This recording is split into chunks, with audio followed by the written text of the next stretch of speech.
Viewers नमस्ते। 2 दिन पहले महाराष्ट्र के एंटी करप्शन ब्यूरो ने सांगली, मीरज, कुपवाड़ के डिप्टी कमिश्नर वैभव साबळे इनको 7 लाख रुपए की रिश्वत लेने के आरोप में पकड़ा गया। इस समय वे आरोपी है।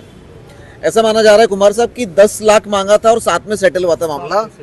विजय कुमार साहब इस देश का आरटीआई की दुनिया में जाना माना नाम है और ये जो मामला है इसमें एक महत्वपूर्ण जानकारी लेके कुमार साहब आए हैं। कुमार साहब क्या जानकारी है इस विषय में? वैभव साबळे जो है उनका जो डिसेबिलिटी सर्टिफिकेट है जिसके आधार पर उन्होंने एमपीएससी पास किया और आगे उनको सरकारी अफसर बने। अब उनका जो डिसेबिलिटी सर्टिफिकेट है उसमें एक बहुत बड़ी खामी है जो कि निकालना या जिस पर ध्यान देना ये विजय कुमार का काम नहीं था। ये सारे सरकारी अधिकारी विजय कुमार इसको लेकर आए। मैं लेकर आया हूँ। इसका कारण ये है कि ये जो विजय साबळे उनका जन्म स्थान है सातारा जिला। उनको जो कर्ण बधिर का सर्टिफिकेट मिला है वो धुले जिले से। उनकी जन्म तारीख है 1993 की 29 मार्च 1993। ये कहाँ से पता चला, वहाँ के कौन डॉक्टर थी, उनको माँ बाप को कैसा पता चला पता नहीं, लेकिन उनको उसी दिन जिस दिन जन्म हुआ उसी दिन का 58% डिसेबिलिटी का सर्टिफिकेट मिल गया। तो ये 58% ये जो टेक्नोलॉजी है ये भारत में कब आई कि तो जिस दिन वो पैदा हुए उसी दिन शक कैसे होता है? सातारा में जन्म जिसका हुआ है उसको धुले का उसको धुलिया का डॉक्टर या धुले का जो डॉक्टर है बिल्कुल वो सर्टिफिकेट दे देते हैं। दिखाई दे रहा है एग्जैक्ट 58, ऊपर भी नहीं नीचे भी नहीं। कैसे? वो मुझे भी पता नहीं। अभी ये डॉक्टर को पढ़ना। और ये इसके बाद जो कानून आया डिसेबिलिटी सर्टिफिकेट का जो ऑनलाइन हो गया वो 2016 में। तो 2021 में उन्होंने उस सर्टिफिकेट के लिए बैक डेट से।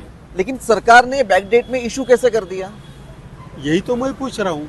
तो ये सवाल का जवाब वैभव साबळे को भी देना होगा, एमपीएससी को भी देना होगा कि अगर आपके डॉक्यूमेंट्स में ये डेट लिखी हुई है 58%, हम लोग वीडियो के साथ सर्टिफिकेट लगाएंगे जो कुमार साहब ने दिया है, लेकिन जन्म वाले दिन से सरकार खास करके मेडिकल जो धुलिया का जो मेडिकल कॉलेज है वो सर्टिफिकेट दे रहा है। क्या उस सर्टिफिकेट को एक्चुअली इशू किया है ministry of social welfare and empowerment? बिल्कुल उन्होंने किया। पैदा होने के साथ साथ ही नहीं, उस वक्त उन्होंने मिला नहीं रहेगा, वो दिखाया है उसमें। तो यही पर लेकिन सर्टिफिकेट में लिखा है डेट ऑफ इशूएंस, यानी जारी करने की तारीख। बिल्कुल, लेकिन ये सब कुछ झूठा है क्योंकि देखिए जन्म से अगर कोई कर्ण बधिर है समझो मान भी लिया तो ऐसा नहीं होता को जिंदगी भर रहेगा, उसके बाद उपचार होते हैं, कुछ ना कुछ होता रहता है। तो उसी सर्टिफिकेट के आधार पर 2021 में सर्टिफिकेट इशू करना ये बिल्कुल ही गलत है। इसमें जालसाजी है, इसमें घपला हुआ है और इस पर ध्यान देना एमपीएससी का काम था, लेकिन अभी तक ध्यान नहीं दिया।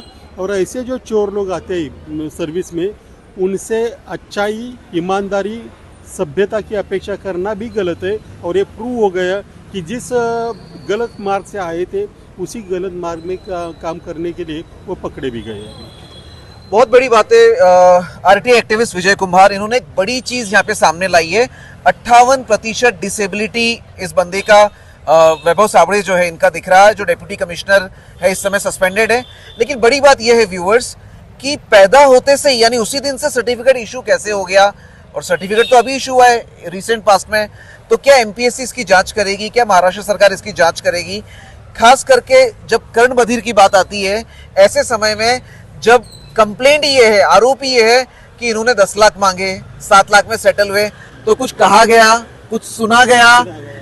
तो जब सुना गया है तो जिस व्यक्ति को सुनने में दिक्कत है उसने सुन भी लिया। एक बड़ी बात बोलना मैं भूल गया, ये उजागर कैसे हुआ? तो इस्लामपुर में सीईओ थी उस वक्त, हमारा पूजा खेड़कर का मामला चल रहा था।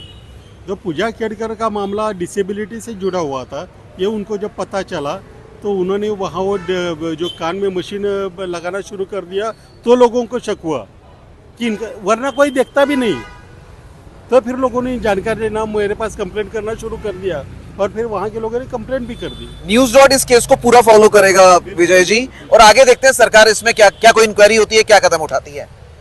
न्यूज़ के लिए आरटीआई एक्टिविस्ट विजय कुमार साहब के साथ मैं टीकम शेखावत।